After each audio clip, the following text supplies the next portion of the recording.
feel like your story is mad interesting because you're someone that's done music from such an early age. You know, you studied, like you've gone from like being a musician, and you studied, and then you've gone back to the craft of what you love.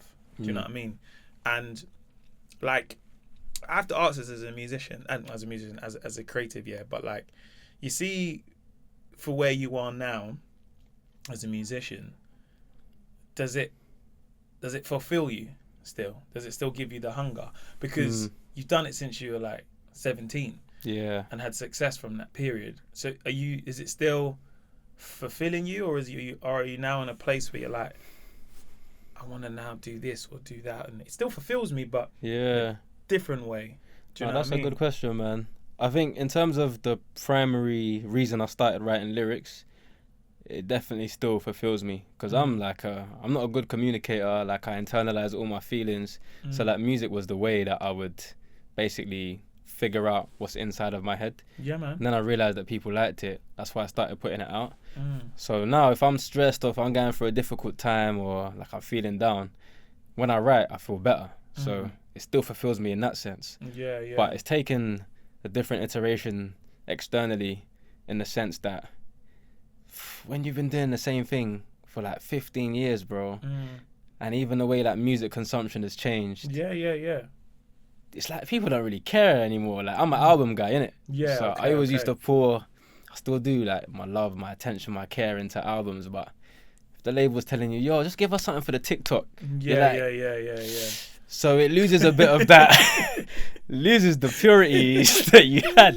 Yeah, you're in your studio trying to pour out your heart. A man want a 30-second clip for the TikTok, bro. Do you know what I'm saying? So now I'm like, I want to tell stories, but it has to be in various forms. Yeah. Music's not the main one. You know what I mean, I want to do other things. But are you still like, are you making the songs for the TikTok? Are you like, you know what, I'll do a quick thing? Like, I tried, but I listened back a few years later, and I said, brother, what are you doing, bro? leave that to the guys that love that stuff, bro. You sound like a waste. You know, it's interesting you say this about music. When I started doing videos, especially like the Couple of Cans stuff, and I'm no musician. Like, I like music a lot, like, and I'll do some of like the funny videos, and I never forget, I got label interest, innit? Don't tell me stories like that, because I get angry, bro. No, but I got label interest, and they were like, oh, like, you know, you ever thought of doing a track? Two major labels as well, yeah, was offering me a single deal. And he was like, oh, you know, like, want you to... And I was like, I remember, told Polly, our manager, I said, no, it's not. I'm here to just make fun stuff. Yeah, the minute I signed this is now real. And I've got to be in a studio with an engineer and perform a track. And then it's like, you know, you got to... And I'm like, I've got friends that are actual musicians. Do you know what I mean? Yeah. Like, who, like, are really... like that. This is their thing. Do you know what I mean? Like, I could never take that. Like, but that's just that I always say, like, everyone's different. Everyone's got different mouths to feed. Do you know what I'm saying? But it's so interesting, like, hearing it from your perspective of, like, the labels that give us a TikTok thing. Meanwhile, they're like, oh, what about making a funny track? And I'm like, no, bruv. Like, I don't know. It's interesting, man. But, like, the reason why I answer the question, because now I feel like this is your middle. This is where you are now, and you're more than a musician. You're an author. You know, you're a documentary maker as well. So, like, how is it now getting into these other facets of, you know, of writing and still making music? Like, how are you finding that evolution of an artist? Brother, I love it, to be honest. I feel like with writing books and making documentaries, I'm at the stage where I'm putting in my 10,000 hours. I'm comfortable doing it, but I look at, you know, people like yourselves, even man like that have been doing it for decades and decades, David Attenborough's and them man there. Do you know what I'm saying? Yeah, of course, man. And I'm like, I can't wait to get to the stage where I've soaked up enough information that I can just do my stuff, like, in that arena. And telling stories excites me, man. Yeah. And I wouldn't say I've ever looked to, like, be considered as a role model, or I've ever wanted to be that guy that's at the forefront. But I realised that because of what I've done in my music career, people look at me like that, and the thing that excites me the most about the different paths that my career can take is opening more doors for the people that are coming after me, man. Yeah, man. So yeah, I love it. And the good thing about the stuff I'm going into now is it suits the season of life that I'm in.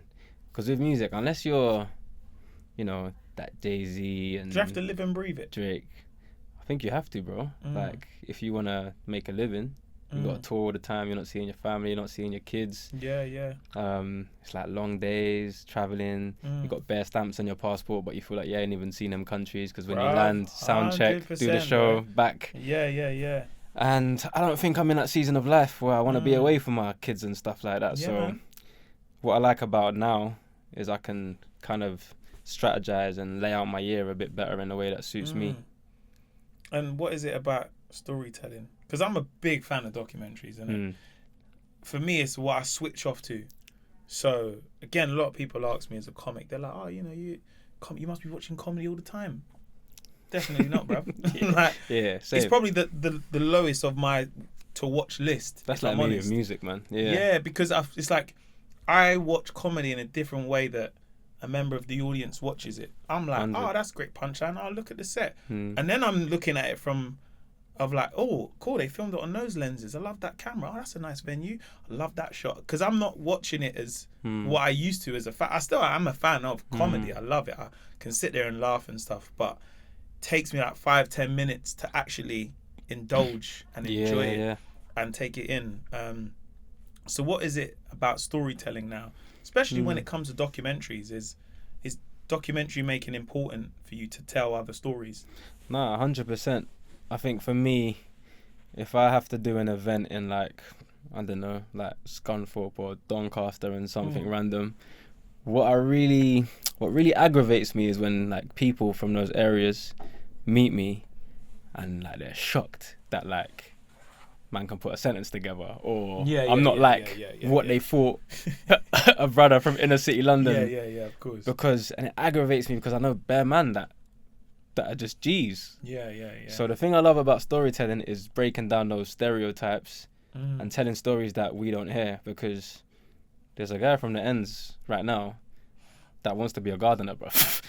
For me, that's a sick story, bro. Yeah. You wouldn't expect that from someone, but 100%. to showcase that, to tell the story, find out what makes him tick or her tick, and for Susie to think, oh, right, that's sick. Like, that's what gets me excited, man. Yeah, man. And I want to be able to do that or be a conduit for stories like that, man. Do you think you're able, especially with being a musician, because you're able to craft stories yourself in some ways in your head when it comes to through lyricism and, you know, poetry and punchlines and metaphors. So do you think like you're able to see a story and see it from outside perspective and then tell it in your way, and you kind of take what you do with the art of music and piece 100%. it together the same way? 100%. You know? I mean, I don't know how you like piece together your stuff, but I definitely do it from like a creative point of view, or in a similar way to how I would frame a song. Like, this is what I'm trying to say. There's going to be a breadth of people that are probably going to hear it. How do I make like this person over there understand it, but also this person has got a completely different way of life or coming from a completely different background? Yeah. I definitely view it from a creative lens, but also I think just my lifestyle or life as a musician helps me communicate in a good way, because when you get picked up for a festival in Slovakia and your driver don't speak English, you know what I mean? You got to figure out a way to get through to man. So I think all those little experiences have kind of poured into how I approach that work. I think traveling's important for storytelling, though. I feel like people underestimate traveling, and I think you've been really fortunate enough to be able to travel and see the world. To when it comes to telling them stories, you're able to get a sense of like the world. Do you know what I mean? And seeing it through of like, I'm a musician that's had to travel to this place. And perspective, man. And you know, sometimes I don't know if you've ever had this where like you're performing and you get to the place, and maybe you get through immigration or whatever, and they're like, "What are you here for?" And you're like, "Oh, I'm performing." Like, you? What do you do? And you're like, I do music. Is it? I'm like, what? And you're sitting there just like, If only you knew Yeah. how many people I'm about to perform to. Yeah. Like, but I think that's the pleasure in storytelling, where you get to.